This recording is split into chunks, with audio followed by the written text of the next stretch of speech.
अस्सलाम वालेकुम। Third order के दो केसेस हमने डिस्कस कर लिए हैं। थर्ड केस है जब दो कंसंट्रेशन सेम है और एक डिफरेंट होगी। तो हमारे पास रिएक्शन है जिसमें एक प्रोडक्ट एक रिएक्टेंट ए है, सेकंड बी है, फिर सी है और ये प्रोडक्ट पी में चेंज हो रहे हैं। कंसंट्रेशन ए इसकी हमने स्मॉल ए से रिप्रेजेंट की है, बी की कंसंट्रेशन को स्मॉल ए से, क्योंकि दो कंसंट्रेशन सेम होंगी और एक होगी डिफरेंट। तो डिफरेंट हमारे पास सी वाले की डिफरेंट कंसंट्रेशन होगी, उसे हम सी से भी रिप्रेजेंट कर सकते हैं, उसे हम बी से भी कर सकते हैं। तो जब टाइम ज़ीरो टाइम है, मतलब स्टार्टिंग टाइम है, उस टाइम में प्रोडक्ट ज़ीरो है। कुछ टाइम के बाद टी सेकेंड्स के बाद जब हम इसकी कंसंट्रेशन देखेंगे तो ए की कंसंट्रेशन ए माइनस एक्स है, क्योंकि प्रोडक्ट कुछ ना कुछ बन गया होगा। बी की कंसंट्रेशन अगर हम देखें तो वो ए माइनस एक्स ही होगी और सी की कंसंट्रेशन होगी सी माइनस एक्स। नेक्स्ट इसका हम रेट लॉ लिखेंगे। तो रेट लॉ इस तरह से होता है D x over D T, ये रेट है, इज़ इक्वल टू के इंटू जितने भी रिएक्टेंट की कंसंट्रेशन है उनका प्रोडक्ट। तो के इंटू एक रिएक्टेंट है ए माइनस एक्स, दूसरा रिएक्टेंट है ए माइनस एक्स और तीसरा रिएक्टेंट की कंसंट्रेशन है सी माइनस एक्स। यहाँ पे हम यहाँ मोलर ब्रैकेट्स का यूज़ करेंगे। तो ए minus x into a minus x ये हो जाएगा ए minus x square into c minus x. तो ये हो गई इक्वेशन नंबर 1। इसको हम रीअरेंज कर लेते हैं। D x over a minus x square into c minus x is equal to k d t. तो नेक्स्ट हम इसको इंटीग्रेट कर लेते हैं। इंटीग्रेशन हम दोनों तरफ इंटीग्रेशन का साइन पुट करेंगे और ये इक्वेशन नंबर 2 है। अब यहाँ पर दोनों कंसंट्रेशंस डिफरेंट हैं, जो डी एक्स के नीचे वैल्यूज़ हैं। तो हम क्या करेंगे कि इसको पार्शियल डिफरेंशियल मेथड से सॉल्व करेंगे। पार्शियल डिफरेंशियल मेथड में हम इसको पार्ट्स में डिवाइड करेंगे। 1 over a minus x square into c minus x is equal to a over a minus x plus b over a minus x square plus c over c minus x. मतलब एक बार हम a over a minus x लिखेंगे, दूसरी बार B के नीचे भी इसे डिवाइड करेंगे तो ए माइनस एक्स स्क्वायर करेंगे। अब हम इस पूरी इक्वेशन को ए minus x square into c minus x के साथ मल्टीप्लाई कर देंगे। जब हम मल्टीप्लाई करेंगे तो ये सारा कैंसल आउट हो जाएगा और बाकी हमारे पास रह जाएगा 1 is equal to a into a minus x into c minus x plus b into c minus x plus c into a minus x square. A, b और सी ये तीनों कॉन्स्टेंट्स हैं। इन तीन कॉन्स्टेंट की वैल्यूज़ को find out करने के लिए हम सबसे पहले x is equal to c put करेंगे। जहाँ जहाँ पे x है वहाँ वहाँ पे c पुट करेंगे। तो ये वैल्यू आ जाएगी c की, c is equal to 1 over a minus c square. तो इसको आपने पुट करके देख लेना है।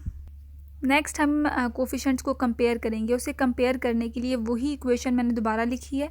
1 is equal to a into a minus x into c plus c minus x plus b into c minus x plus c into a minus x square.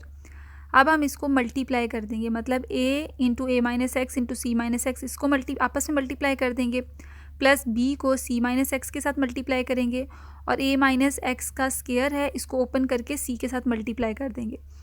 अब जितनी values आई हैं इन वैल्यूज़ में से एक्स स्क्वायर के coefficients को compare करेंगे, मतलब जहाँ पे एक्स स्क्वायर है उसके साथ वाली वैल्यू को हम कंसीडर करेंगे। बाकी जहाँ पे एक्स स्क्वायर नहीं है, चाहे वो एक्स हो या ना हो, एक्स स्क्वायर नहीं है तो उस वैल्यू को हम ज़ीरो लिखेंगे। तो ये हमारे पास वैल्यू आ जाएगी। स्टार्ट में पहले भी ज़ीरो है, फिर ज़ीरो माइनस ज़ीरो प्लस यहाँ पे ए के साथ एक्स स्क्वायर है तो हमने ए लिख दिया है। और आगे देखें तो सी के साथ भी एक्स स्क्वायर है तो यहाँ पे भी हमने सी लिख दिया। उसके अलावा सारी वैल्यू ज़ीरो हैं। तो ये वैल्यू आ गई 0 is equal to a plus c. मतलब ए की वैल्यू हम यहाँ से निकाल लेंगे, a is equal to minus c. C हम ऑलरेडी निकाल चुके हैं वैल्यू, तो वहाँ पे माइनस अगर लगा दें तो ये ए की वैल्यू आ जाएगी। मतलब a is equal to -1 over a minus c square आ गया।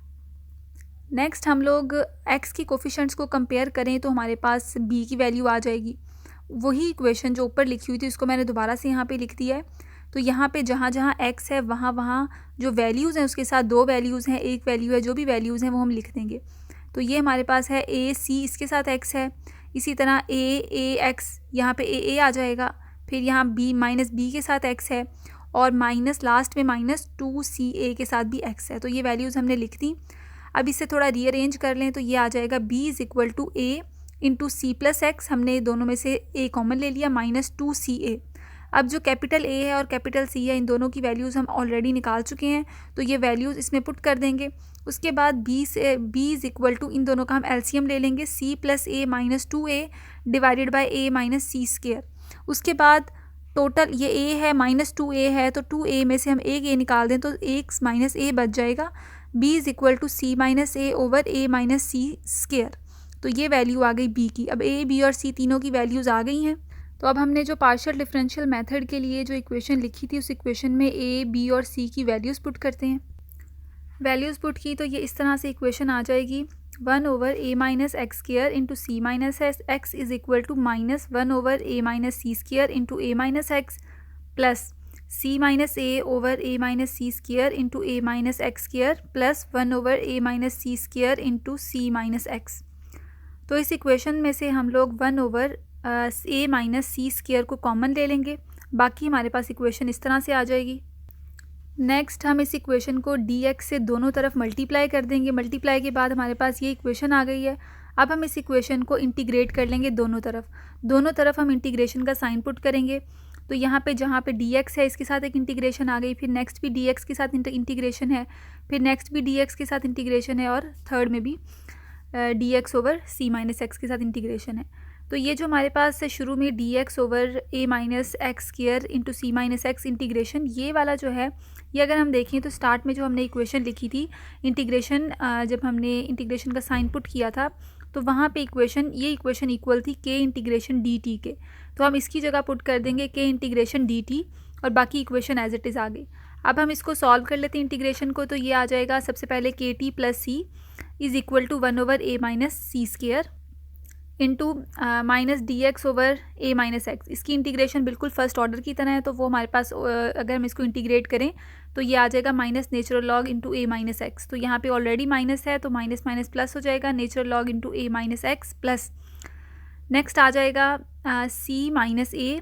अच्छा, ये जो इंटीग्रेशन है इसकी इंटीग्रेशन होगी जिस तरह से हमने सेकेंड ऑर्डर में किया था, तो ये -2 + 1 हो जाएगा। अगर हम इसको ओवरऑल सॉल्व करें तो ये आ जाएगा 1 ओवर ए माइनस एक्स। तो ये हो जाएगा c minus a over a minus x minus next हमारे पास same to same first order की तरह minus natural log into c minus x. अब ये भी नेचुरल लॉग है, यहाँ पे भी नेचुरल लॉग है, दोनों नेचुरल लॉग में माइनस का साइन है, तो हम इसको डिवीजन में लिख सकते हैं। Natural log a minus x over c minus x plus c minus a over a minus x. अब हम लोगों ने यहाँ पर देखें तो के टी प्लस सी है, सी की वैल्यू निकालनी है, उसके लिए हम लोग इनिशियल कंडीशन अप्लाई करेंगे। इनिशियल कंडीशन में टाइम भी ज़ीरो होता है और एक्स भी ज़ीरो। तो ये सी की वैल्यू आ गई है, c is equal to 1 over a minus c square into natural log a over c plus c minus a over a. तो अब हम इस इक्वेशन जो ऊपर वाली इक्वेशन है उसमें हम लोग सी की वैल्यू को पुट कर देंगे। तो ये सी की वैल्यू को हमने पुट कर दिया, उसके बाद जितनी सी की वैल्यू है उसको हम लोग दूसरी साइड पे ले आएंगे। ये लेफ़्ट हैंड साइड पे है तो उसको हम राइट हैंड साइड पे ले आएंगे। तो ये जो पॉजिटिव वाली वैल्यू है वो नेगेटिव में हो जाएगी। अब इस सारी इक्वेशन से हम लोग 1 over a minus c square को कॉमन ले लेंगे। कॉमन लेने के बाद हमारे पास वैल्यू कुछ इस तरह से आएगी। अब ये भी नेचुरल लॉग है, इधर भी नेचुरल लॉग है, दोनों नेचुरल लॉग्स में नेगेटिव का साइन माइनस का साइन है, तो ये हमारे पास इस तरह से हो जाएगा। और टी को हम दूसरी तरफ ले आएंगे तो ये वैल्यू कुछ इस तरह से बन जाएगी, इक्वेशन इस तरह से बन जाएगी, k is equal to 1 over t into a minus c square into natural log a minus x over c minus x. और वो जो नेचुरल लॉग था उसकी वैल्यूज़ को हम अगर इस तरफ ले आएँ तो ये सी ओवर ए हो जाएगा plus c minus a over a minus x minus C minus a over ए। अब अगर नेक्स्ट इसको सॉल्व करना चाहें तो मज़ीद भी इसको सिंप्लीफाई किया जा सकता है। वैसे ये हमारे पास थर्ड ऑर्डर की थर्ड केस की लास्ट इक्वेशन है।